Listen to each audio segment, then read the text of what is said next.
Okay, that's now recording, Councillor Jones. Okay, well, thank you, Emily. Well, welcome everybody to this meeting of the Scrutiny Natural Environment Performance Panel. And thank you all very much for coming. I think we've got pretty well a full turnout, which is impressive for a Monday morning. And a particular welcome, if I may, to Emily. I think this is your first meeting, Emily, in charge, so to speak, of looking after us all. So thank you very much for the work that you've done in preparation, and welcome to the first full meeting, I think, that you're present at. And also, of course, a welcome to Paul Mellor, who I see is with us. And I think Deb Hill is somewhere there. Yes, Deb is also with us. Yeah, there she is, in the meeting. So welcome to those two officers. Have we had any? We've not had any apologies, I take it, Emily. We've had no formal apologies. No. If I could just do a roll call for the purpose of the recording. Of course. Please. Councillor Peter Jones. Oh, that's me. I'm here. Councillor Bridget Rowlands. Oh, Bridget isn't here, is she? Councillor Christine Richards. Yeah. Councillor Hazel Morris. Yeah. Councillor Irene Mann. Yeah. Councillor Linda Tyler Lloyd.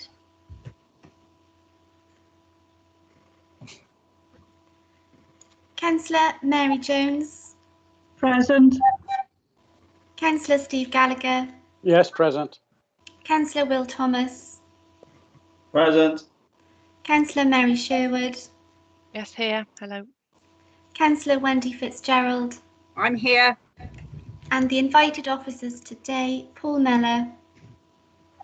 Present. And Deborah Hill. Present.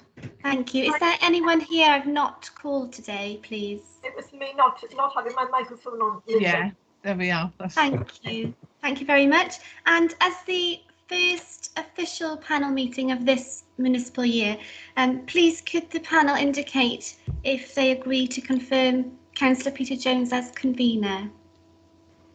Do you want me to go away? Yes. Absolutely, yes. I can think of no one better for the job. Okay, thank you very much. Endorsement from Will, that's enough. Thank you very much, everyone. Well, thank you very much. I mean, this panel means a lot to me, and I'm grateful for your support in my confirmation as convener. Okay, so moving on down the agenda, any disclosure of personal and prejudicial interests that people have identified? I'd be surprised, but... Well, Councillor Jones, it's just that from time to time, solar energy gets mentioned. I am an employee of Gower Power Co-op KIC, which oh, yes, sells renewable energy and runs some solar farms. I don't think it's on the agenda for today, but it does occasionally get mentioned, and then I think it's better to have said so first. I don't think from my reading of the papers that that's likely to be an issue today. You just never know when people are going to mention it. Right. Thank Absolutely you. right. Moving on again then, prohibition of whipped votes and declaration of party whips. No whipping today, I hope, so that's okay. And moving on again then, the minutes of the previous meetings, and slightly staggering as you can see that our last meeting was way back 7 months ago on the 1st of September of 2020. Can I just quickly go first of all, in terms of page 1, page 2, page 3, and page 4. Can those be signed as a correct record? Move, Chair. Yeah. Yeah. Chair. Okay, thank you. Are there any matters arising that members want to raise on the matters dealt with there? Some of them will come up either later in today's agenda or in our work plan as we go through the year. But are there any points that anyone wants to raise at this point? No? Okay. Which then brings us on to public questions. Anything, Emily? No public questions received, no. Okay. Could I just I'd like to make a point here, if I may. Obviously, we're keen to involve the public in our activities. And I just wonder whether a step that we could take as a panel would be to consider inviting representatives from outside environmental organisations who might have an interest in our work and in our agendas to receive copies of the papers for the meetings and to let us know whether they or their members would like to attend our meetings. And I'm thinking of bodies like Swansea Environmental Forum, the Environment Centre, local RSPB, WWF, the Wildlife Trusts, these kinds of organisations that plant life, that between them have enormous expertise and from time to time can make a contribution, I suspect, to our discussions. I know that we can always invite them specifically to particular meetings, but I just wonder whether we should issue a general invite. Christine. Thank you, Chair.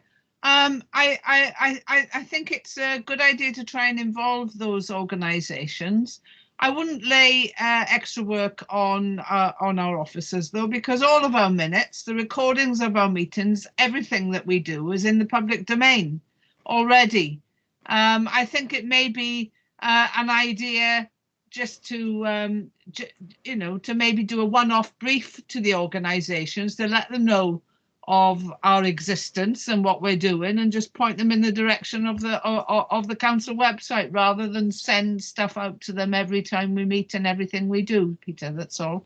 Yeah, okay, thank you. Has anybody else got any thoughts on this particular proposal? When I hear what Christine says, I think, oh, Mary Sherwood. Yeah, I would just say that although it is in the public domain, it's actually a little bit difficult to navigate. If you don't know exactly where to look and how to find things, it can be difficult. So I suppose I agree with what Christine's saying, though, but I wonder if a sort of halfway measure might be to contact them and introduce ourselves and be very clear about exactly where they can find the information. And do you know what I mean? Perhaps a little guide to how to find our minutes, how to find our agendas, and roughly when they could check back for them every month. And then it could, we can do this as networking ourselves, can't we, Chair? We can all send links out to the latest minutes and reports to those organisations that we want to be aware of them, can't we? Thanks. Yeah, that's very helpful. What I suggest, shall I discuss with Emily after the meeting a possible process that we could adopt and follow to ensure that outside organisations that might have helpful expertise do know what we're up to and when we're doing it? I'll discuss that with Emily. I mean, I take the point that we don't want to overload officers and sending out lots of contact details unnecessarily. So I'll discuss that away from the meeting, but thank you. Those two contributions have been extremely helpful. Okay, we're moving on now to the main business of the meeting, as they say, I think, which is item 7 on the agenda, the Nature Conservation Project update. And we have with us, welcome again, both to Paul Meller and to Deborah Hill, who between them, of course, take responsibility for delivering on this programme.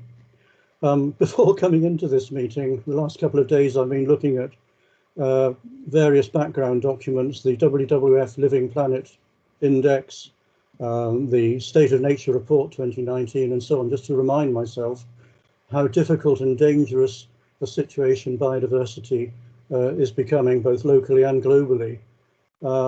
We talk a lot about climate change, but we don't necessarily talk about nearly so much about the biodiversity catastrophe that we're facing. And of course, that's what this panel in particular was set up to try and address. So, we're aware of climate change, but we're also aware of urbanization, of pollution, agricultural management impacts on wildlife,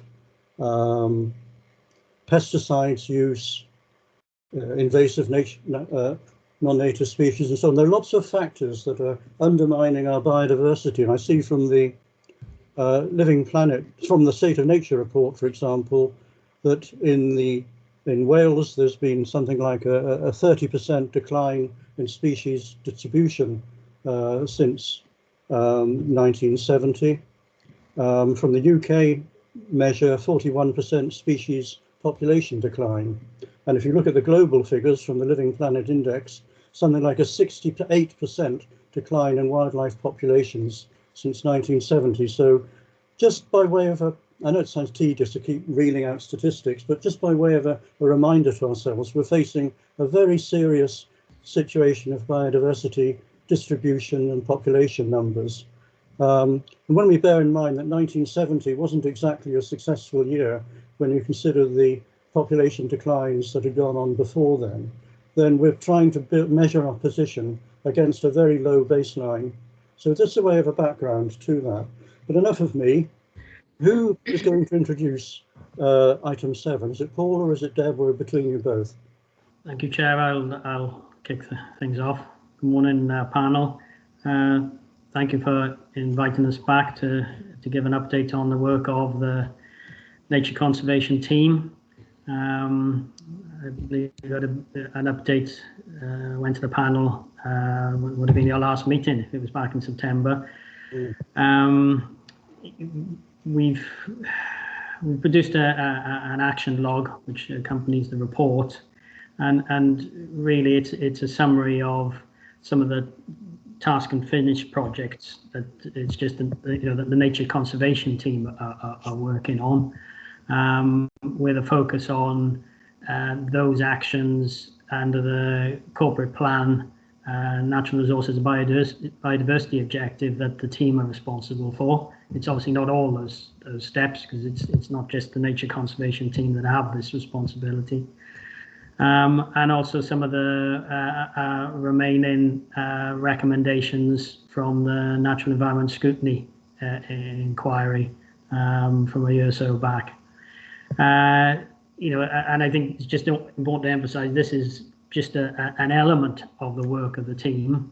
It's not the day-to-day statutory duties in terms of providing guidance and advice, whether it's on planning applications, development proposals, just advising other departments. That takes up the bulk of the work of the team. That's not obviously reported in here. This is just focusing on some of the task and finish, some of performance indicators, and we report on some or all of the elements that are in the action log. It can be sometimes on a monthly, bi-monthly, quarterly, biannually, and annual basis. So we pulled them together into one location. Some haven't changed or moved on a lot since last reported, because these are in the main 2 or 3 year, some of the 2 or 3 year projects. 1 or 2 elements have been completed. So I wasn't quite sure, Chair, how you want to go through this. I mean, I don't know whether Emily's going to put the log up on the screen, perhaps, and whether members want to jump in on any item as we go through. How would you prefer to play it? Are you able to do that, Emily? Would you be able to put it up on the screen? I think that would be very helpful. I certainly will. Yes. Okay. I'll do that now. Bear with me just a moment. Yeah. While we're waiting for that, I must say I'd like to thank Paul and Deb for this action log, which I found extremely informative and very helpful. But I'm sure there'll be questions and elaborations that members will want from the log in terms of what is going on. Here we go. There we are. So how do you want to play it, Chair? Do you want to go through page by page and allow members to raise any questions? Or I suggest we go through it number by number. It's very helpfully referenced numerically. And I appreciate that on some pages the entries do overlap. But I think if we take them one by one, and then if members have either questions or comments, and I stress you may want to make comments rather than ask questions, then please feel free to do so. But if we try taking it one by one, and we'll see how we go. So starting with number 1, does anybody have any particular comments? This is a kind of an overall statement, isn't it, in terms of the corporate plan, well-being objective, maintaining and enhancing natural resources and biodiversity.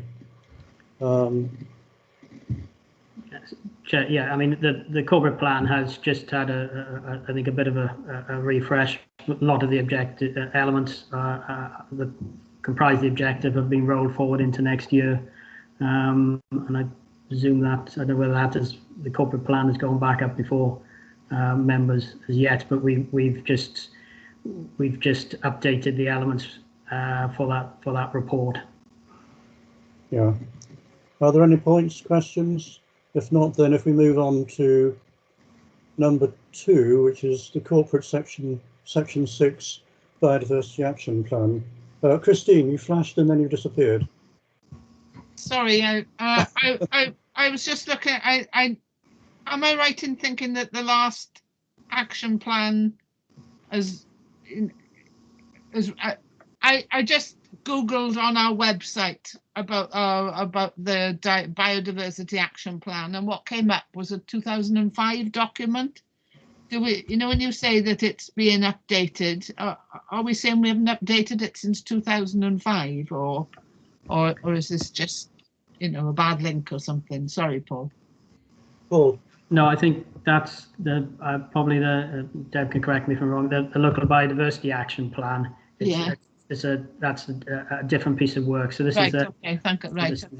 Yeah. So this is one we submitted to Welsh Government back in end of 2019, and it's reviewed on a 3-yearly basis. But a lot of it really incorporates a lot of the objectives that are in the elements that are under the corporate objective, and progress in those elements.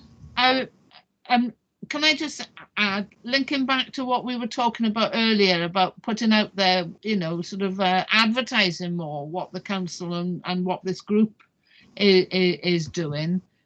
The things seem to be hidden under layers in our council website. So maybe there's maybe a piece of work to be done looking at that as well, Chair. Not only what we're doing, but how we tell people what we're doing. Chair, I can just comment. I mean, you're absolutely right. Thanks. I'm going through a refresh. Yeah. I was expecting something slightly longer though. I mean, yes, and I agree entirely with you, Christine. I mean, the first Section 6 duty monitoring report did actually come to this panel at its meeting back in December 2019, although because of the length of that agenda, we never really properly considered it. And of course, it was submitted. And then the next meeting of this panel, which was due to take place in March 2020, was cancelled because of the lockdown and the onset of problems that followed from that. It has been circulated. I know if anybody wants to have it again, I guess if you contact either Paul or Deb, I'm sure it can be supplied. Incidentally, should that action plan to December 2023, shouldn't that be 2022, where it says, or is that the action plan? Chair, should I just perhaps clarify that? Yeah, I think it is confusing because there are a number of plans that overlap. Yeah.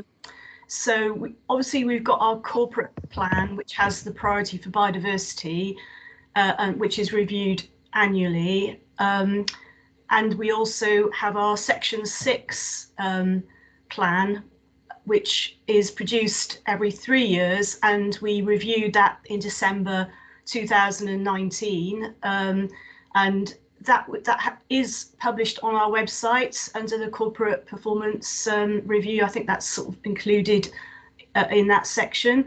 And then there's also the next action plan for the Section 6 duty, which covers the next 3-year period. And we are currently, this is going on to item 2 now, we're currently producing that. So there's those 3, but there's also the local biodiversity action plan, which Councillor Christine referred to, which is a separate partnership plan, not a council plan, and that is currently under review. And you're correct, the last published version was 2005, but it is under review at present. Well, thank you for that, Deb. Yes, I mean, apologies, I get lost amongst these different documents, which often are related but separate. But thank you for that. we are now on number 2. Are there any other points? One point I would like to make in relation to, I always make this point, so I'll make it again, in relation to the Climate Change Programme Board. I do worry that it doesn't appear anywhere publicly, as far as I'm aware, in terms of what its activities are, what its conclusions are, and so forth. Could either Deb or Paul perhaps comment on that, please? Yeah, well, at the moment it's a officer working group, but I understand then that's then we report to members periodically on that. I don't know when the next scheduled meeting for that is, but it's the board, the officer group meets on a bi-monthly basis. When the board is meeting, I would have to take advice on. Okay, thank you. I would like to ask rather that there be periodic reports from the programme board, I suggest, to this panel, so that we know what its considerations have been, what its conclusions might have been, and so forth. Otherwise, it's working in isolation from elected members. Thank you.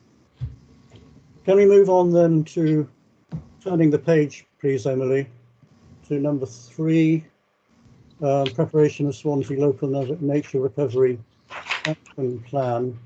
Paul, Deb, do either of you want to say anything in relation to that? Yeah, that's, as I sort of alluded to earlier, this is the partnership plan for Swansea, which will replace the local biodiversity action plan. So that's been, we have actually started some work on it, but we're just waiting on the appointment of an officer who can lead and take that forward, hopefully within the next year or 6 months. But it is very much a sort of plan that involves all of the other environmental agencies that sit on the biodiversity partnership, or as it's now called, Swansea Nature Partnership. Yeah. Does anyone have any questions or comments they wish to make in relation to number 3 on the list? No? Okay, then moving on, number 4, Swansea Central Area Green Infrastructure Strategy, and so on and so forth. As the document says, this in fact came to the Economy and Infrastructure PDC back in December, and then to Cabinet, and has been approved. Any thoughts in relation to that? It's an important piece of work, and this is taking Swansea, I hope, in the direction of becoming, in that wonderful word, a biophilic city. Any comments or questions on that? No? Could I just say, I think, yeah, sorry, just yeah, it is an important piece of work, and a lot of preparation and consultation and collaboration with NRW and other partners went into the preparation of that document. And I think it's fair to say Swansea is a little bit ahead of the game in this respect, and recognised by Welsh Government and others in really starting to sort of embed green infrastructure and biodiverse green infrastructure into all of its new developments, and it's gaining quite a lot of support from developers and others. So I think it's going to make quite a big difference to the regeneration of the city. Yes, and certainly what I've seen in terms of the projected outcome is very impressive and very much to be welcomed, and will take Swansea forward and all of us forward in terms of greening the city. I think it's a wonderful development in terms of green roofs, green walls, more trees, etc., etc., etc. Very much to be welcomed. But thank you. Well done to you guys for what you're doing. Number 5 is a kind of follow-up, I guess, a county-wide GI strategy. Any comments, or Deb or Paul in particular? Can you just elaborate a little on that? Yes, thank you, Chair. Yes, so it as you say, it follows on from the city centre one, but also there's some other work going on in the background in terms of green infrastructure supplementary planning guidance. So yes, in an ideal world, you would have had perhaps a county-wide strategy first, and then drill down to a more specific city centre one. But the priority was getting one for the centre, for the city centre, and this will just provide context across the rest of the county. Great. And I think there's work going on, as Paul says, in the background, just gathering data that will inform that strategy. So we've been doing quite a lot of mapping work, mapping ecological resilience, for example, and so hopefully that will inform the strategy and the policies that will be included. Okay, well, it's all very encouraging. Has anybody got any further points on this? No. Okay, the number 6, develop and adopt a council tree policy. Well, this of course has been in the offing for quite some time, I think now. Paul or Deb, are you able to comment on where things stand? Yeah, so there's been various drafts of this document produced. It's got very complicated, and I think a little too unwieldy. But what's happened during its preparation has been publication of, well, new legislation nationally. There's the development plans being adopted. We've had various other supplementary planning guidance adopted, which just means that a lot of the detail can be stripped out of the document and just signposted from the document, rather than replicated within it.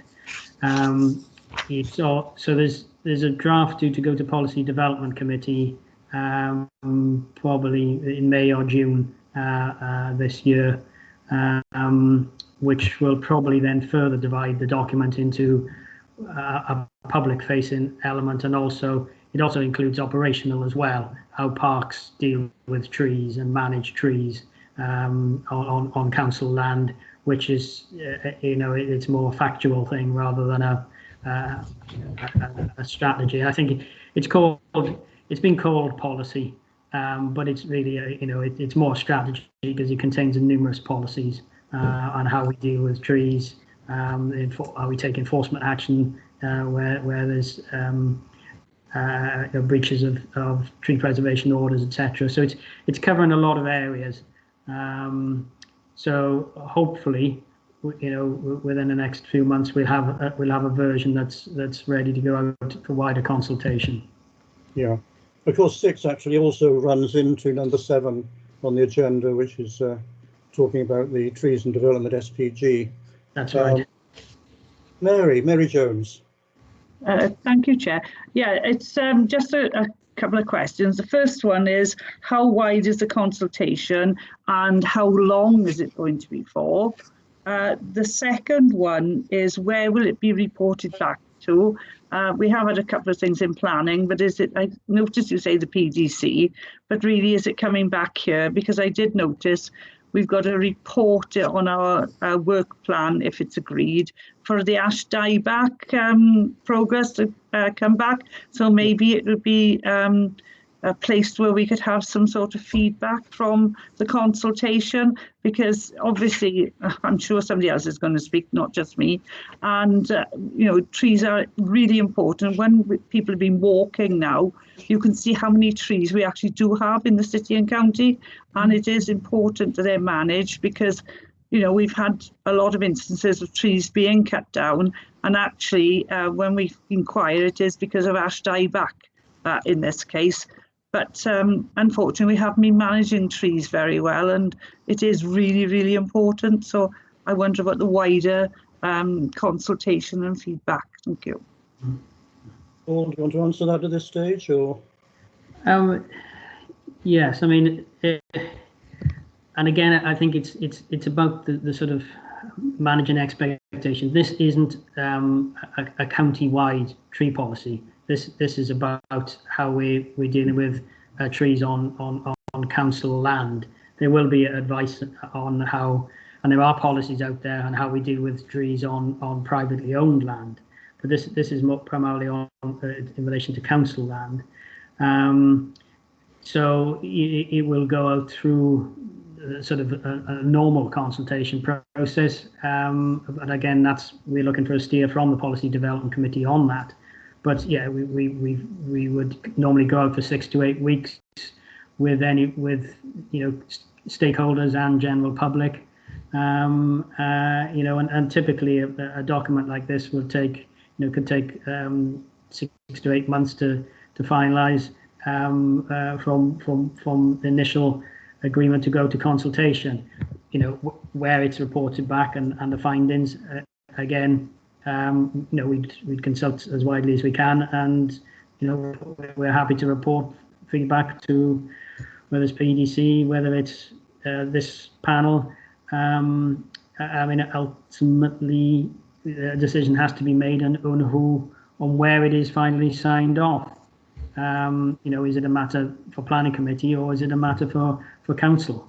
So we'd have to take advice on that and how the document developed through the consultation process. Yeah, well, thank you for those comments. Clearly, consultation is going to be extremely important. I mean, trees are a matter of wide public interest, and I'm sure that we need to ensure that the consultation is as widespread as possible. Deb, you wanted to come in on this? Yeah, thank you, Chair. I'm not sure if it comes up later in the report, but just as we mentioned ash dieback, just to say another piece of work that we're just finalising is some guidance notes on ash dieback and biodiversity. Obviously, there's a lot of guidance on how to deal with ash dieback in terms of health and safety, tree surgery, and everything on a practical basis. But we were just the Biodiversity Partnership keen that there was a bit more detail about how to ensure that biodiversity is taken into account when having to deal with trees that have ash dieback.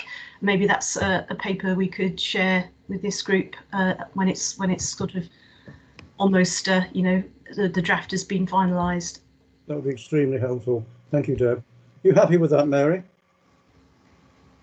Oh. Yes, thank you. But I did realise we were talking about council land and not private land. I was just thinking about the amount of people that have been in the parks and the woods over the last year. They haven't seen trees, a lot of them, before, I think, and now they're noticing some of them are being cut down. They're up in arms. So yes, I think we need to manage, as you said, expectation. But yes, I agree, Chair. I think the paper on ash dieback would be very useful to see.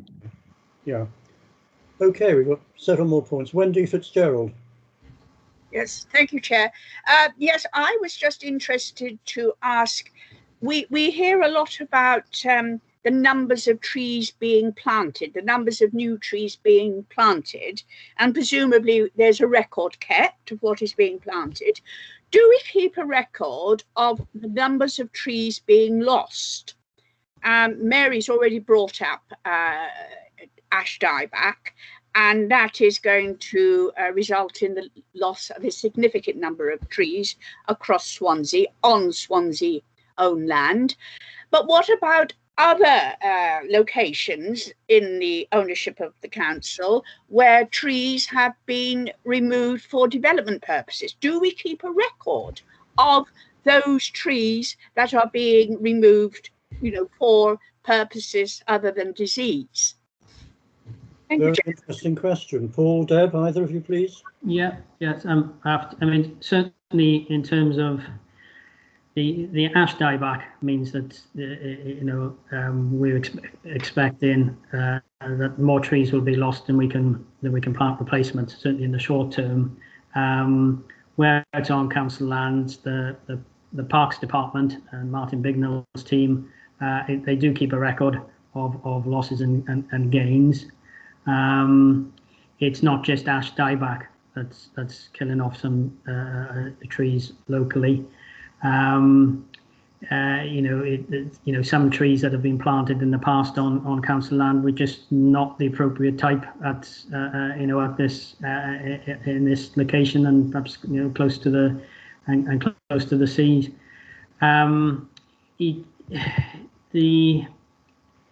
The issue of trees being lost, not necessarily to disease, is picked up possibly coming on in the next point in terms of the trees and development SPG. which, we're looking at the moment, where one is, there's a sort of an informal policy that, where a tree is lost, there is one replanted. But other authorities, I think there's reference there to Bristol City Council, depending on the nature of the tree and its maturity, that, I think they've got a policy for where one is felled that up to 4 are replanted. And I think that's something that, to say, that needs to be teased out through the further consultation on the supplementary planning guidance for trees and development. So it's something we're looking at, and ideally we'd be wanting a net gain position. So the possibility of a 4 for 1, is that a sort of consideration that is being looked at the moment? That's something that's being looked at. 1, 2, 3, or 4 for 1, depending on the nature of the tree that's felled. So that will hopefully come out now through the supplementary planning guidance, which will go out for further reconsultation. Okay, thank you. Chair, could I just add to that? Yes, okay. Just to make a point that there are occasions where trees need to be removed in order to maintain other priority habitats. So, for instance, on some of our nature reserves where we've got acid, grasslands or heathland or other habitats where you want to control succession to woodland, because ultimately everything will turn to woodland if you leave it alone. So we do have to fell mostly scrub, small trees, but in fact, just to keep on top of that regeneration. So just to say, sometimes in the interest of biodiversity, it is advantageous to remove small trees and scrub. Okay, thank you. Linda Tyler-Lloyd. Linda. Just 2 quick points, really. You're talking about doubling the trees that are taken down. Well, it's wonderful to see that the 40 trees are waiting to go in Mayles Road.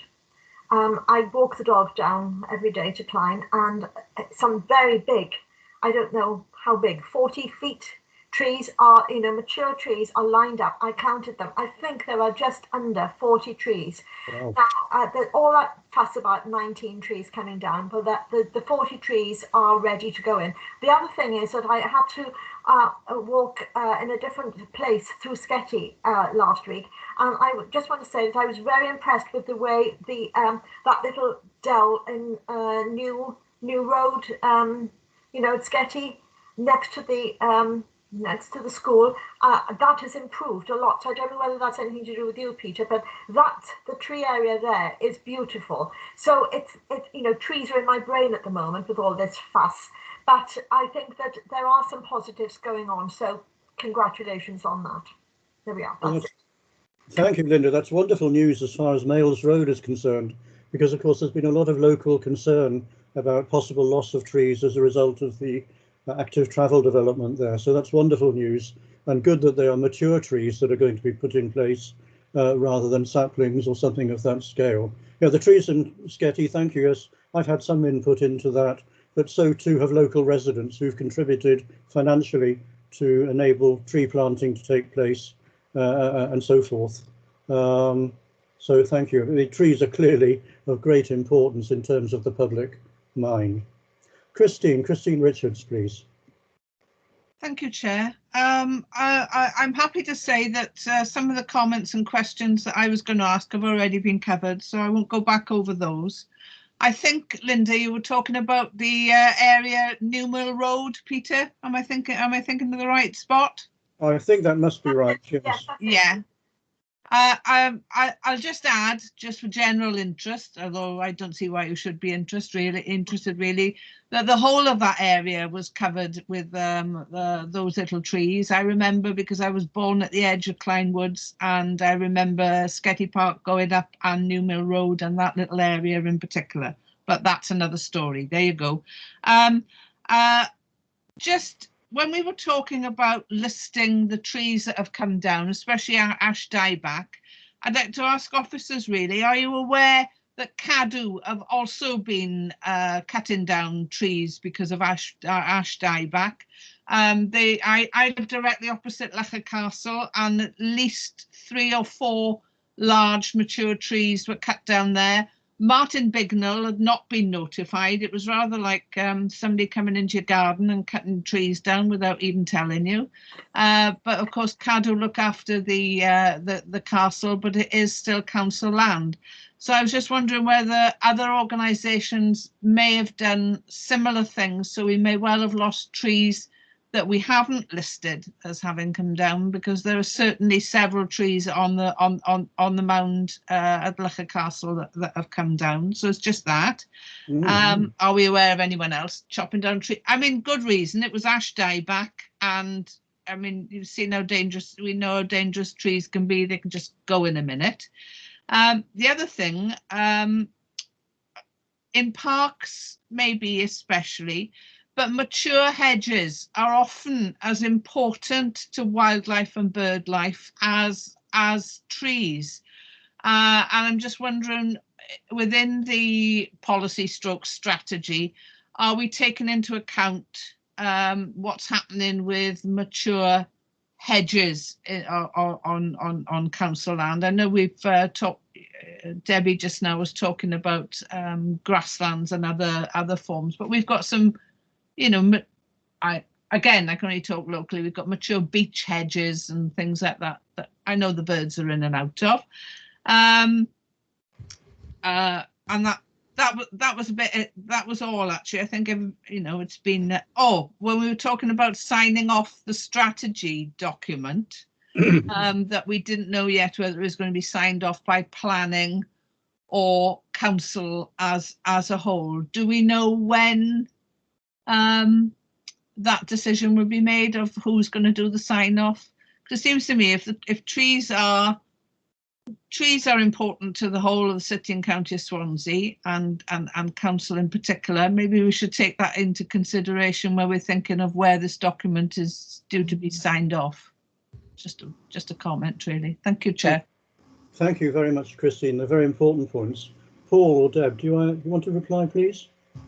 Yeah, I mean, in terms of picking up the last point there, you know, obviously we take advice from legal on it, but my view would be that, you know, it's not really to do with planning as such. You know, it will be a corporate document. You know, other departments would have to would be adhering to it and applying the strategy. So you know, I think it should go before council. You know, in terms of the SBG, maybe Deb could correct me, but if I'm wrong here, but I'm sure the reference to trees included by definition hedgerows as well. And woodlands, Paul. Yes, and woodlands. Yeah, and yes, there may well be locations where, you know, landowners and others are felling trees that we don't know about. But yeah, so it is difficult to get to have an idea of the total numbers that are being felled. I mean, I would have thought, though, obviously if it's on our land, they should have certainly have given us notification in advance of doing anything. Thanks. Yes. Which reminds me, of course. I'll come back to that later. Sorry, Mary Sherwood. Mary Sherwood, please. Thanks, Chair. Thanks. I am interested in this discussion about like the net gain of trees and trees being lost and trees being removed. And I just think it is worth remembering that when we talk about trees being removed for development purposes, if you actually talk to Martin Bignell about what's gone on there, he will explain that some trees have been removed during developments because it was, you know, because that made good sense to do it at that point, and not because the trees were diseased at that time or representing a danger to anyone at that time, but that his long-term assessment of the health of those trees and the vitality of those trees suggested that they were going to need to be dealt with at some point, and therefore bringing that into the development programme allows for the development budget to be used to deal with the trees before they become a problem. So I think it's a little bit more sophisticated than just marking up a tree as being removed because it's diseased or removed because we felt like removing it for a development. Actually, there is more to it. It is more subtle than that.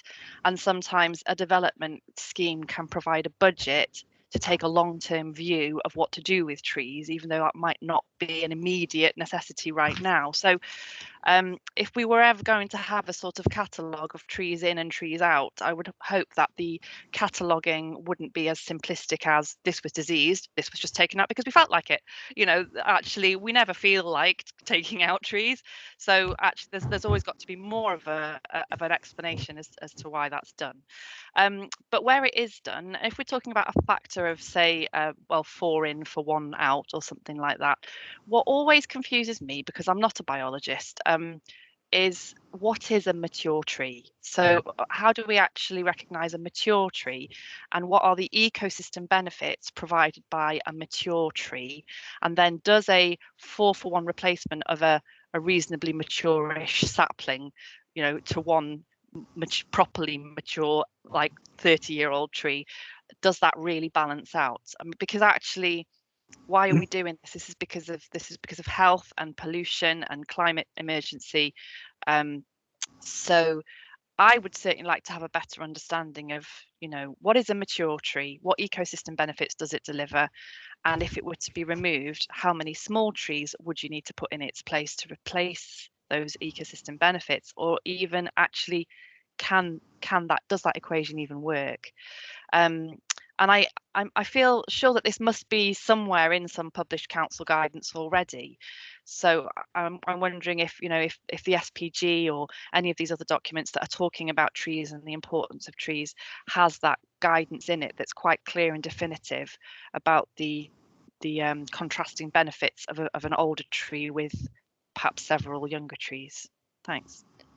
Gosh, thank you, Mary. You've raised some very fundamental points in relation to what should be included in a tree strategy. Paul, are you able to make any comments at this stage?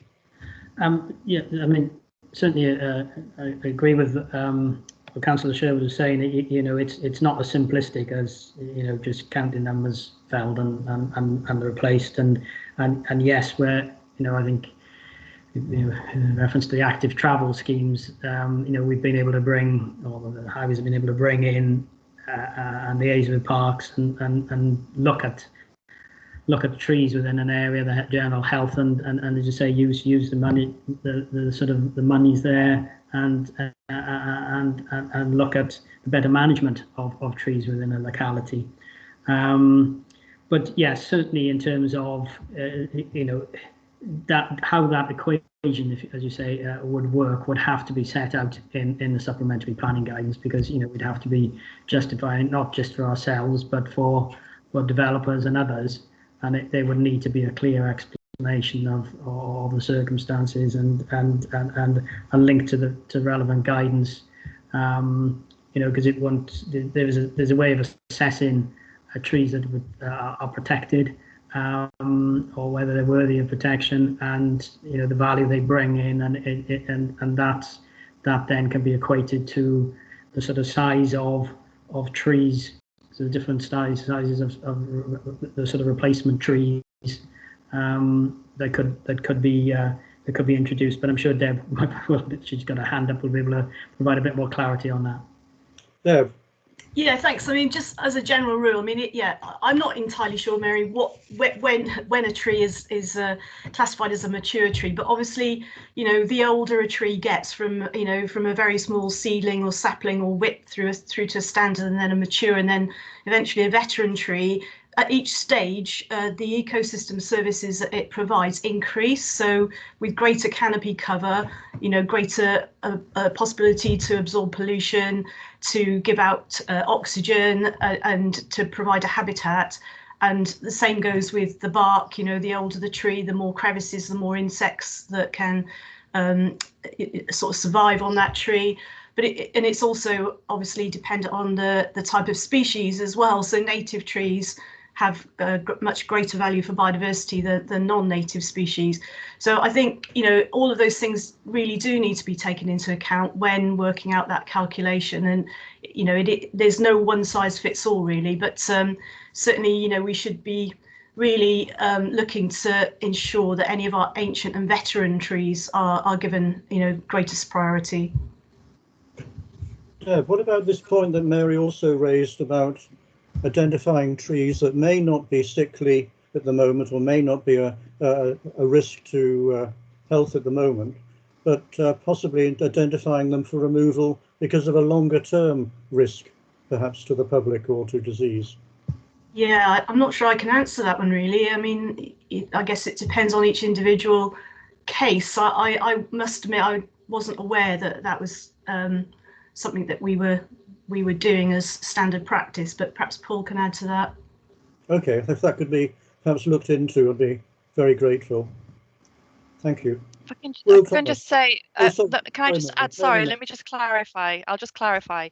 It was particularly in relation to the Kingsway scheme that I did have a conversation with Jeff Saywell and Martin Bignell at the time, and they said that they had been asked to provide a view on the long-term viability of the trees there, and the long-term outlook was not very good. So they took advantage of the development funding to remove them and put in some tree pits with some more appropriate species, which would do better in the longer term.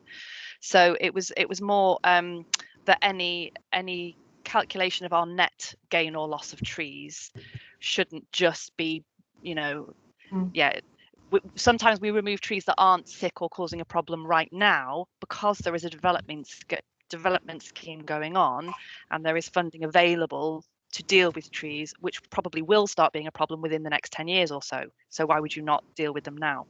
That was the point I was making. And I think Martin probably explains it better than I would. But no, I get that now, yeah. And in a way, I guess that is a pragmatic approach. And as long as the net result is positive overall, you know, I can understand why that might, you know, be a good decision.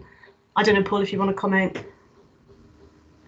No, I think it's perfectly understandable. You take, you know, I think that was maybe said. You know, there were issues with some of those trees on the Kingsway, on going to be issues in coming years, and are best dealt with at that time. Okay, but thank you all very much. Will Thomas, you've been waiting very patiently, I suspect. Will. I have, yeah. Thanks, Chair.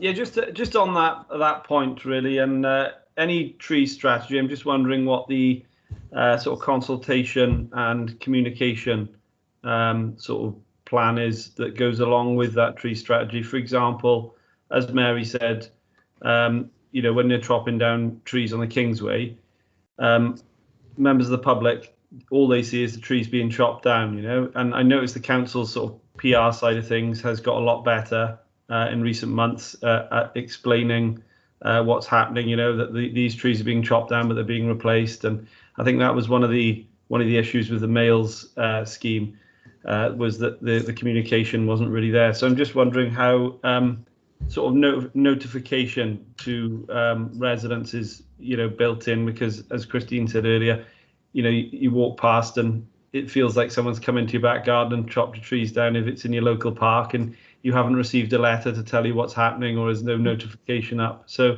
just wondering if that sort of side of things has been thought about much. Thanks. Paul, are you able to answer that, please? Yeah, I mean, I think that's obviously communication on specific schemes. Yeah, you know, we would try to consult on the tree policy as widely as possible.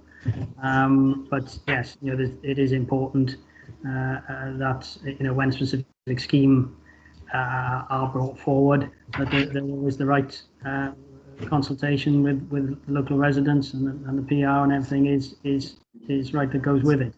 But, you know, I don't think that side of things will be, you know, embedded necessarily in the document. That's more sort of a communication strategy around schemes. I think the same applies to trees that we're planting. You know, the need to consult widely so that suddenly, you know, people don't look out their window and see a whole load of trees appearing on their doorstep. You know, so I think the whole issue of how we consult on any any activity that affects where people live, you know, is quite key, and it is quite resource heavy as well. But you know, we do our best. It doesn't always necessarily kind of cover all bases, but yeah, important point. Yeah, I just think it should form part of the strategy, really, because it's obviously bringing together different departments. There we are. Yeah, I understand, picking up on this point about consultation, in my own neck of the woods in Sketty Park, we've been consulting with residents about the possibility of some tree planting in that area, something I'm very keen to see. But quite a number of residents have objected to having a tree planted on the roadside verge outside their houses. So when we think that there's enthusiasm for trees, and clearly there is, there's also concern and opposition in some quarters for no doubt valid reasons to do with loss of light or whatever. But so consultation is extremely important. Christine Richards. Thank you, Chair. No, I was just going to add really that as councillors, we very much have a role in explaining when we know what's going on, because I know I listed what had happened in my own ward, but certainly as soon as I did find out what was going on and why and all the rest of it, when people came to me, I was able to tell them. And I think you know, that as councillors we should all be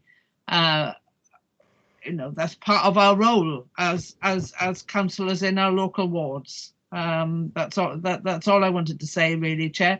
I wasn't saying that the residents in Lower Lacha themselves thought that it would like somebody walking into their garden and cutting down the trees, but they were certainly concerned, and they accepted absolutely when I explained that it was ash dieback and the trees, you know, could very much be a danger in that open space that is Lacha Castle, with loads of people over there all the time, especially children. But no, yeah, I think my main point is that as local councillors, we too have a role in getting the message out and speaking to people on a one-to-one basis, because very often when the council as a whole has to do things, it's got its processes in place for consultation, which we should know as councillors, and I know the website is always full of things that the council is consulting about, but very much so we've got a role as local ward members as well. Yeah, thank you, Christine. Absolutely right. Okay, I think we've exhausted probably item 6, and I think we've covered item 7 in the process. Then number 8, which is the Biodiversity SPG, which I know went, yes, adopted by Planning Committee. I certainly went to the draft stage of that discussion back in whenever it was, November, December sometime. And I was very impressed, I have to say, by the Biodiversity SPG, which I thought was very thorough and very good. I don't know whether anyone has any comments they want to make in relation to it. No? Okay. I wonder, sorry, Chair, just wondering, Chair, whether people have actually seen it and whether it would be worth circulating it to the group just for information. I think that's an excellent idea, Deb. I haven't seen the adopted version. I only saw the draft version, which I thought was quite good. So, Emily, would it be possible, please, to circulate that to members after this meeting? It's something we ought to know about and be familiar with for future reference. Thank you. A good suggestion, Deb. Thank you. Well, item 9, I don't think we can really say anything about, unless anyone's got some thought that it doesn't occur to me. Number 10, develop and deliver biodiversity training for council staff, elected members and members of the Public Services Board. And I see that that is listed as an action for the biodiversity officer, who is yet to be appointed, but will be, I trust, very shortly. Training clearly is of importance. Deb, you want to make a comment? Yeah, thank you, Chair. Just to say, I mean, it kind of links in with the, you know, number 9 about promoting awareness. Generally, you know we've got a job to do to refresh and build our website, our web pages, and equally to train and raise awareness throughout the whole authority of biodiversity. And it will be a key role of that new post, but we have started to do some work on this with existing staff. We've been running, my colleague Penny and Susie Richards have been running training on climate and nature recovery, which has been very well received. I'm not sure whether any members of this group have attended. They were just pilot sessions to start with, and we've been running some green infrastructure and biodiversity training again initially for the working group of the PSB, but hopefully we'll produce some online packages as a result of that. So a start has been made, but a lot more work to be done. Yes, thank you for that. I hope at some point all council elected members will be given the opportunity, if they wish, to attend a training session, because the more that not just staff but members understand the underlying issues and importance of biodiversity, the better in terms of our policy development right across the board. So I think this is an important piece of work. Could I just ask, Deb, please, do we feel that you've got the, or will have the capacity to do this to the extent described under number 10? Well, hopefully, if we get a good candidate and we appoint, you know, that'll make a massive difference. I mean, you know, it's how long is a piece of string, really. You can never, you know, there's no end to what you could do if you had more resources, but it will be better than it is now, for sure. Yeah, sure, I understand. Thank you. Could I just point out under Emily, can you scroll up? Is it up a bit? Yes. That reference to a PSB Climate Nature Training Course 24/3, I think that's been postponed, I understand. So I was due to go to it. Right. I wasn't aware of that. Sorry, Peter. Okay, yeah. Well, Phil McDonnell, who was running it, has postponed it. So anyway, that's just a minor point. Okay, then moving on to number 11. Programme of public environmental events. Well, this is an annual thing that I think your team prepared, Deb, the events programme and so on. Yeah, we've been doing it for 25 years. It's been very well received. You know, it's a collaborative brochure that pulls together all of the environmental groups' activities and events throughout the year, and has lots of good information about who to contact for each of those groups. Unfortunately, last year, having just printed it, we went into lockdown, so we weren't able to distribute it. And we're looking at a more of a kind of online flexible kind of brochure this year that can be updated depending on the situation as we go forward. How will you ensure that members of the public are made aware of its existence? Well, that's a very good point. I mean, it'll go on the website on various pages, the Environment Centre, the Environment Forum, the council's website. You know, we just have to promote it as best we can. Sure. But yeah, you know, it's not quite the same as having that nice little handbook, you know, in your kitchen or wherever. Yeah.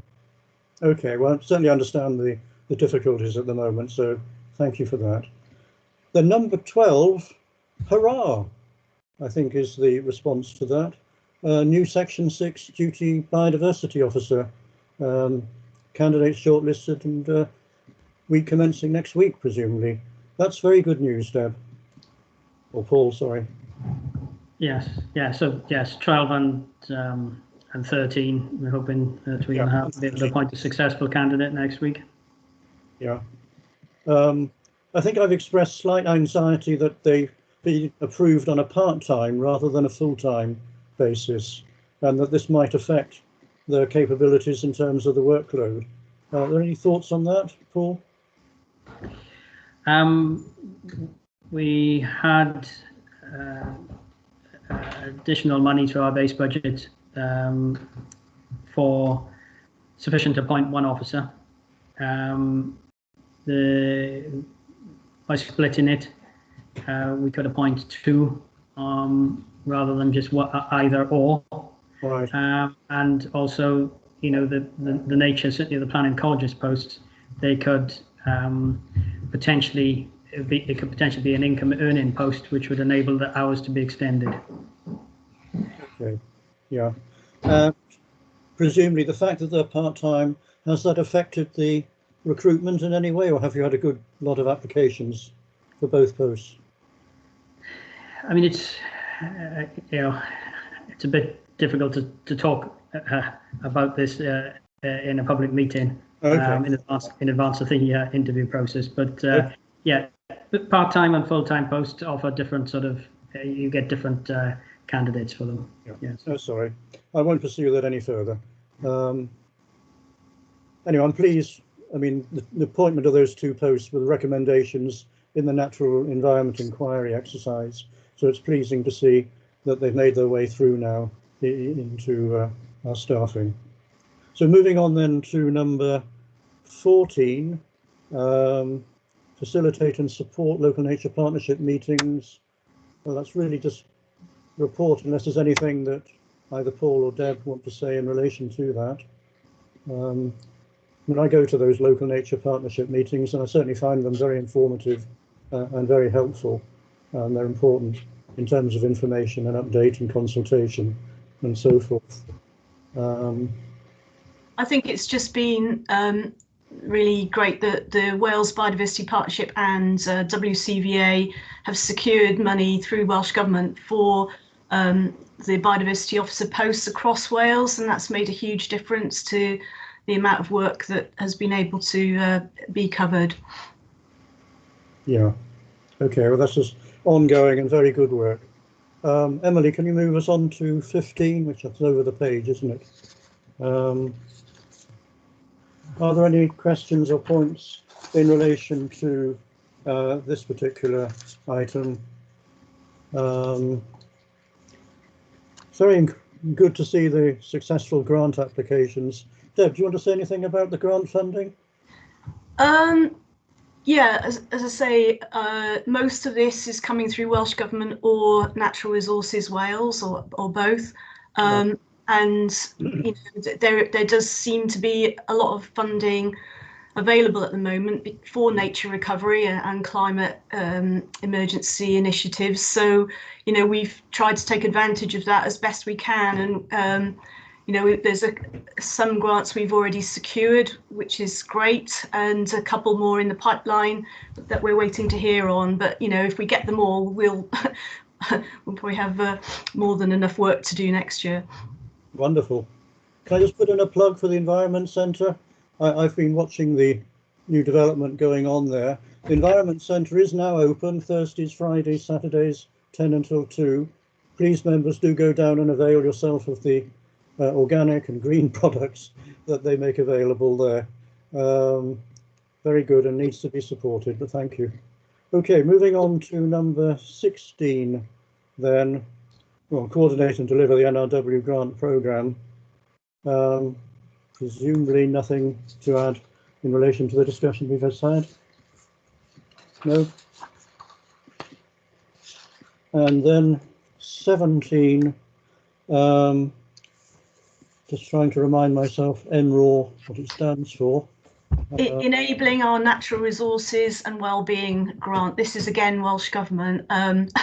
This has been a grant that we've been waiting. We submitted over a year ago, and we're still waiting on an outcome. But if it's approved, and every indication is it will be approved, it will give us some more part-time staff that really can help to, you know, get to grips with the huge kind of opportunities for promoting biodiversity across our communities, and you know, more green infrastructure enhancements. So yeah, fingers crossed on that one still. Great. Yeah, I did a quick calculation on the back of an envelope. If all the posts that are mentioned through your report are approved and put in place, I think you have 7 new posts, either part-time, mainly part-time of course, but 7 new posts in total, which is great. 6, I think it is, but yeah, I think it's 6, and as you say, not all of them are, well, most of them are part-time, but no, it would be fantastic. Yeah, so wonderful progress, and let's hope you guys are successful in your applications for those. Nobody commenting, okay. Number 18, Nutri woodland planting initiatives, basically telling us numbers of trees and making the important point that this is a corporate performance indicator in terms of numbers of trees planted, but bearing in mind perhaps numbers of trees removed needs to be borne in mind when looking at that statistic as well. And this is all contributing to Welsh Government's national forest targets. So yeah, you know, that there's a lot of work gone on with various forms of funding, and we've also produced a guidance note on, if you're thinking of planting a tree, here are some of the things that you need to think about, like a checklist of considerations to make sure we get the right tree in the right place. So again, that might be something we can share when it's nearly finalised. Okay, any questions or comments on that? We talked a lot about, Mary Jones. Yeah, only a quick point of what Deb has just said, and I totally agree about the right tree in the right place, because unfortunately I have to be a little parochial. We had trees agreed for, you know, the loss of other trees coming down because of house building, and when the trees were planted or were going to be planted, they were in people's gardens and they were going to be huge. The trouble was, they said, oh, it's okay when they've grown. But it's not much good to the people while they're growing, because they're not, you know, modern gardens are quite small and they'd be shady. So I think it'd be very, very important that we do have the right tree in the right place, because it's the area I'm talking about was surrounded by woodland, and it was easy enough to plant trees in there for the loss and put a small one in the garden. So I was really pleased when you said that. Thank you. Great. Did you want to come back on that? No, just to, I thought you were flat. Totally agree. Yeah, okay. Any other comments or points on number 18? Then number 19, new wildflower meadow planting and management initiatives, etc. This, of course, is of probably considerable public interest, perhaps not on a level with trees, but certainly of public impact and notice. And I mean, certainly living as I do next door to Singleton Park, and going as I do frequently, therefore, in my regular walks around Singleton Park, it was wonderful last summer to see the careful, controlled mowing of grassed areas, so that whilst pathways were cut through the grassed areas, large areas were left uncut and left to grow and seed and so forth. And certainly I enjoyed that, and I think many other people who were in the park did so too, including, of course, the many dog walkers who were using the cut pathways through the grass areas to go with their children and so on. It was wonderful to see. Does anyone have any comments on this? No? Maybe just you know, I think the thing about the obviously, you know, we're all aware of the decline in invertebrates and pollinators and how important they are, and you know, we have identified some strategic pollinator corridors throughout the county, which we're trying to target for new native wildflower planting. But one thing that's again going to make a difference is the grants from Welsh Government have enabled both our team and parks to purchase cut and collect machinery, because without that you can't really maintain or enhance the diversity of a grassland area. You need to sort of take the nutrients off, so hopefully we'll see, you know, a lot more areas being left, whilst at the same time, you know, the sort of edges around paths are kept tidy and mown, just to ensure that people understand that, you know, it's something that we're doing deliberately, not just because of lack of resources. So yeah, I think we'll see a lot more of that happening in the next year. What about the level of spraying, and in particular the use, albeit in very diluted forms, of glyphosate, which continues to concern me and concerns many other people, of course, including environmental organisations. We're still doing it. I think probably that's the subject of a whole nother meeting, isn't it? It's a huge I think topic. it probably will be. I think it's in our work plan we'll look at it in the future. But it's certainly a matter of concern, and I know that certainly I get complaints from residents about spraying and so forth, and questions about what spraying are we going to be doing and where are we doing it and so forth. So Mary Sherwood. Thanks. I don't know if this is also a subject for another meeting, but just mowing in general. You mentioned mowing, Peter. I know that obviously that's relevant to this. It's not relevant to this particular action number 19, which is about wildflower management, isn't it? A lot of people have been asking me whether the council would do a no mow May, and I'm not really sure what's involved in that campaign, and I'm not really sure whether, you know, does it still count as doing no mow May if we mow everywhere in the last week of April? I don't really understand it, and whether, yeah, just generally reducing unnecessary mowing, or deciding when is the optimum time to do mowing and reducing all the mowing. But it's something that people ask me about, and I don't feel very well equipped to speak on it. Thanks. Paul, Deb, could either of you answer Mary's concern? I think Excuse me. with if you're managing an area of grassland for wildflowers, then, you know, ideally you cut it once, maybe twice a year. Usually it is sort of end of May, September, to allow flowering and seeding, and you remove the arisings. So yeah, I mean, I think we should be looking at sites that are suitable for no mow May to be, you know, implemented. But I guess that's more one for Jeremy Davis and Parks to look at. Sure. Yes, thanks for that. I mean, we will, I'm sure, as a panel, be coming back to this issue later in the year, because it's a fundamental concern. Will Thomas. Thanks, Chair. Just two very quick points. On the mowing, again, I think the communication, a lot of people were on to me about the lack of maintenance of the parks, and, you know, you have to explain to them, obviously, there's less mowing now, and that's to encourage natural environment and so forth. So, you know, maybe some little signs or some other way of communicating, you know, what it is or why we're doing it. It might be a good idea. Secondly, I remember when we first started this panel, we were discussing how the wildflower mix wasn't necessarily the optimum sort of for native species. I just wondered if you'd taken that forward, or if there's any update on that, because I know it's obviously very nice to look at, but I was just wondering if there'd been any changes on that mix of seed, really. Yeah, I think that's the issue as between cultivars and natives, generally native wild plants. There, Paul, have you got any comments on that? I think, you know, you're right, Councillor. Ideally, you would want native wildflowers. However, some of those cultivars, especially in urban areas, they look fantastic. People really like them. They do have a value for pollinator species. So, you know, I wouldn't say that, you know, we should not be doing that at all. But again, it's the right places. And certainly the work we've been doing this year, the planting we've done is all native wildflowers that are grown locally from local native seed.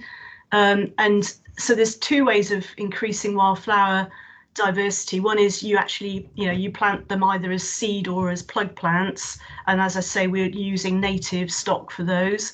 Or you manage a grassland that will have a seed bank in the soil, and all you need to do is reduce the fertility and manage it correctly, and those flowers will magically reappear. So we're trying to do more of that for sure, but I wouldn't say we should stop doing the cultivars, because, you know, they are stunning, you know, in the right location. Yeah, no, I agree. Could I ask you to give me a call afterwards on that, Deb, if that's okay? Sure, yeah. One of the other things, Chair, just to mention, I've got a golf course in my ward, and I'm sure many other people have. You know, there's quite a lot of golf courses in Gower, and there's one in Morriston, obviously. And anyway, they obviously can be quite stark places, and they're obviously huge sites. When I approached the golf course Langley Golf Course about putting a large wildflower area, and they were more than happy to do so. So, you know, I think it might be worth reaching out to the privately owned golf courses, you know, because they're huge sites with little to no food for pollinators, I suppose. So just something to think about. Yeah, no, great idea. That's great, and thank you for that, Will. Gosh, yes. Steve Gallagher. Steve. Yes, hi. I'm very supportive of this project of not mowing and leaving things grow to support biodiversity. However, I do feel quite concerned that we have this on the main entrances to the city centre, which sometimes, being left to grow, can make it appear that entering Swansea is a scruffy city. And I think we should be very, very aware of this, that the entrance to the city is such that it's saying we are on top of everything. This is what you're getting. We're a brilliant city. We support everything, but we're not shown as scruffiness. And perhaps that's the wrong word, but I've been to other areas prior to the recent lockdown where the entrances to the villages and towns is absolutely pristine. And I think there's a balance to be had there. And I just want to make that comment. Ooh, does anybody want to come back on that? That creates a whole new debate, I suspect, in terms of tidiness versus wildness. All I would say is, you can have both, and just by managing the edges can make it look tidy, look like, but you've got a colourful sward of wildflowers in the middle. So maybe and just some awareness about why those wildflowers are there. Yeah. And I know on the Fabian Way entrance into Swansea, a lot of that planting has been done by Neath Talbot, and it's been very successful. But I think trying to make it look like it's a deliberate thing, not just being left, is the important bit, really. Yes, absolutely. Yeah. Well, thanks for that, Steve. An important point to make. Christine Richards. I was just going to say wildflowers do tend to look wild. Yeah, isn't that the whole point? I was going to ask as well, which entrance to Swansea were you considering? Because clearly, if you're approaching from the west, the entrance into City and County of Swansea across the Lacher Bridge is nothing less than, fantastic. Sorry. Now, but Fabian Way, as people have pointed out, Neath Talbot part of the way, and then Swansea the rest of the way. I think that entrance to Swansea, I mean, as I say, if you've got wildflowers, they're going to look wild. Yes. Thank you for that, Christine. I take your point. Sorry, I'm sure we all do. Thanks. That's an interesting debate, but that's a debate, excuse me, for another place, I suspect. It's a very big issue in terms of public understanding of what we're trying to do with wilding. Yeah. Excuse me. Okay, can we move on then to number 20? Undertake a preliminary biodiversity audit, etc. Any points in relation to that, or anything that either officers or members want to say in relation to it? I think it's fairly... Just to say, we've done an audit of all our council-owned sites of importance for nature conservation, and are in the process of doing an audit of the sites that are identified as potential more homes sites. So that there's quite a lot of work already underway. Right. Well, thank you for that, Deb. Any other questions or comments on 20, or shall we move on to 21? Which I think is this is an important one, I think, which is supporting community biodiversity projects, green projects, etc., and involving what's described here as environmental voluntary groups, i.e. The general public, in terms of greening and looking after the green spaces within their particular wards. I mean, I've got one in my own ward known as the Triangular Field, and we've had cooperation from Deb's team in terms of thinking through how to develop that. We've got a local residents group that's set up to look after it, and that's ongoing. It's as an example of what can be done. But does anyone want to add anything or comment in relation to this particular item? Just to say, Chair, that I mean, it's been remarkable the impact of COVID on people discovering the places, the wildlife on their doorstep, and really appreciating how fantastic Swansea is. We have all these, hidden green places, not just the parks, but all of the other kind of wildlife areas. And we've been getting, I would say, the volume of requests for help to look after these sites, for information has just, it's always been quite high, but it's just gone, I don't know, just seems to have increased exponentially over the last year, which is very encouraging. But great if we, once we get those extra staff who can, give more support for this sort of work, because it is really important. Absolutely right. And there is a great deal of local enthusiasm, I'm sure, right across different parts of Swansea for this kind of work, which also brings us on, I think, to number 22, wild about your ward maps and packs, i.e. the mapping process, which obviously is an ongoing issue. Deb, do you want to say anything in relation to that? I know this has been an ongoing project for you. Yeah, well, unfortunately, we haven't made huge progress just due to lack of capacity at the moment. But some work has been done, and hopefully that's something that we can progress next year with with new funding. Yeah. Any comments or questions about 22? No? Okay. That's an important piece of work, and just watch this space. And I'm sure we'll come back to that at some point. And 23, support for school biodiversity awareness activities. This was something that was included, incidentally, amongst the recommendations in the natural environment inquiry, that each school governing body should appoint an environmental link officer or someone with that sort of title, which I'm not sure has happened yet. Is there any comment in relation to that, please?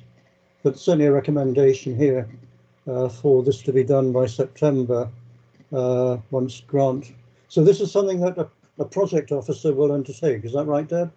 Well, I guess to support it, I think the idea, it might have been your idea actually, Peter, I think it probably was my idea actually. For local councillors to get involved with their schools to promote environmental initiatives. We can support it, but I suppose really it's up to individual ward members to volunteer, I guess. So it's really a message for ward members who are on governing bodies to propose that their respective governing bodies do identify someone who can take on this role and work with interested staff in the school, and then of course to encourage wildlife teaching outdoors for the school children, which I think is extremely important. So we'll find a way of doing that. Okay. Anybody got any thoughts on that otherwise? Okay. 24, investigate and support grant funding for tackling, well, I guess that's just ongoing. And that'll be action for the new biodiversity officer. Targeted regeneration investment. I think that's really just for report, isn't it? Amused to see, I won't say, no, I won't make any comment. Any comments on 25, otherwise 26? Again, that's going back to the whole sort of green strategy that we discussed earlier. Wine Street, Environment Centre with its green roof. Any points on either on that? No. And then finally, external environment enhancement on council-owned housing land, enhancements to green space, environmental works programme. Mary Sherwood, Mary, do you want to make any comment on this in relation to the green fairness strategy that the PDC that you've been chairing has been thinking about? Yeah, sure. Well, I mean, I'll just explain briefly that the point is that we're calling it fairness in green health now. So green health is a term that they're using very freely up in Scotland, and it isn't being used much yet in Wales, but it kind of speaks for itself really. But the fact that a better quality natural environment is a really important aspect in health equality and health inequality. So where has that got up to? It's kind of with senior officers now looking at how it would actually be implemented. So I think that the PDC has finished the work of kind of setting out the the moral case for it, and the policy statement of it, that actually wherever possible enhancements will be made to the natural environment in areas of high deprivation and poor health, as a health equality measure. And then of course the officers have got to attach to that the kind of practicalities of how that would be done. So we've done the what and the why, and now the officers have to do the how. So yeah, they're working on that, and it'll come back to PDC. We've got a PDC meeting this afternoon actually, so I'm waiting for an update. So I'll be there, don't worry, Mary. Thanks. Well, thank you for that report. I think that's a very interesting and encouraging piece of work that Mary's PDC has been doing, and hopefully will lead in time to some further greening, tree planting, wildflower sowing and so forth in areas that perhaps hitherto have been neglected for whatever reasons. I should say initially we weren't massively ambitious with it. We were sort of saying the council often gets resources for improving biodiversity and greenery, and there isn't any policy that says they have to give any thought to the deprivation level or health of the population in deciding where those resources get deployed. So we just wanted to put in a process that said that question would be asked. So if we get offered cherry trees from the Japanese embassy, or other trees from Swansea University, where should they go, and actually considering the health benefits that they could provide, rather than just putting them somewhere that's easy or expedient. However, in discussion with Martin Nichols about the policy, I think he's keen that there is scope to take it a bit further and say, no, actually we do have these, we know that Deb's team is working up these kind of action plans on a ward by ward basis of what kind of green improvements would work well in particular wards, and they can be costed up, and actually when funding is available we can be more proactive and use the policy to drive those funding applications to say that actually we need to improve greenery in those areas. So yeah, I'm pleased with how it's developing. Thanks. Yes, thank you. Deb, did you want to add anything to that, or you're muted, Deb? Sorry, just to say we're already thinking along those lines now and identifying those areas, for tree planting, for other GI and biodiversity interventions. So, yeah. Great. I think it's a very encouraging scheme, and well done to Mary and her PDC for doing it. And just out of interest, I've noticed a lot more of the grant funding criteria are asking for resources to be directed to deprived communities. So it is almost a requirement now of any future funding from Welsh Government or other public bodies. That's great. Thank you very much. I think we've now concluded, therefore, item 8 on the agenda, which of course was our principal thing. Item 7. Item 8, which is of course the work plan. I'm getting confused here, apologies. You've got there what I hope is now an agreed work plan. We've had to move around things a little bit. Just to point out that meeting 2, which was scheduled for the 28th of April, I think you have been notified, but just to confirm, has been moved forward, backward, whatever it is, by 3 weeks to the 19th of May, and this is to ensure that officers can present a full report on the outcome of the Climate Change Action Plan consultation. I gather there's been a massive response to that, which is very pleasing, but of course has increased the workload on officers in terms of analysing, summarising, reporting and so forth. And at that meeting then we shall also obviously be going on ourselves to discuss the Council Climate Emergency Action Plan, and there's a whole list of officers and cabinet members who'll be there for that.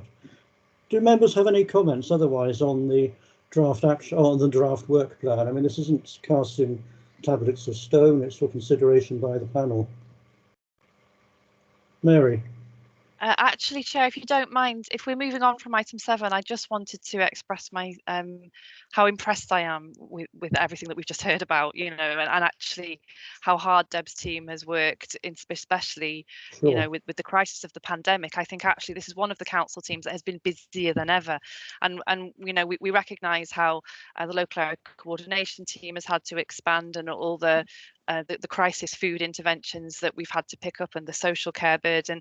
But actually, like Deb says, during the pandemic, loads of people started saying, oh gosh, we're really bothered about the natural environment. What can the council do to help us? And I think they got really inundated. And considering what a, you know, relatively small team it is within the council, I'm just enormously impressed with how hard they work and how much they do. So, you know, if you forgive me for just jumping back to that item before we move on, just to thank the officers for everything that they're doing. Thank you, Mary. I'm sure we all concur in those sentiments and comments. I mean, I'm too very impressed by the work that Paul and Deb's teams have been doing and will no doubt continue to do for us. And just looking down that work plan, you can see the range of issues that we will be trying to cover as a panel. And of course, having just completed that previous item on the work plan so far, we can see the enormous range of issues, topics and so forth that the team are trying to cover. So yes, I think we really absolutely right. I think the nature conservation team do a wonderful job in the context of very limited resources, far less than I'm sure they would like to have, or we would like them to have, but doing the best that they can under very difficult circumstances, made worse, of course, by COVID, which makes going out to visit sites, for example, very difficult, and consulting with people, very difficult. So it only adds to the burden. Any other points, though, in relation to that draft work plan, or are we broadly content with it for the time being? Obviously, it will move as necessary as we go through the year, but I hope that we're going to be able to stick to it. We're scheduled to meet, of course, every 2 months as a panel, and I hope that we will now be able to do that, having had to wait 7 months from our previous meeting back in September last year to come to this meeting this morning. Otherwise, before we close, just to draw attention, please, to the Council Climate Change Action Plan consultation. A link has been provided for you in the papers. Please do respond if you have individual thoughts that you want to make to it. I think the closing date is the end of this week, Friday, I think, the 28th, is that right? So please do send in. Part of it is a tick box response, and part of it for you to write in your thoughts and comments and suggestions in relation to the plan. So please do respond if you can. Otherwise, the next meeting will be on Wednesday, the 19th of May. Just to repeat, we've changed that date from when this agenda was published. Wednesday, the 19th of May, 2021 at 11 AM, when we'll be considering a small matter of climate change. And thank you all very much, and thank you for attending. Bye-bye. Thank you. Bye. Thank you. Thank you. Bye.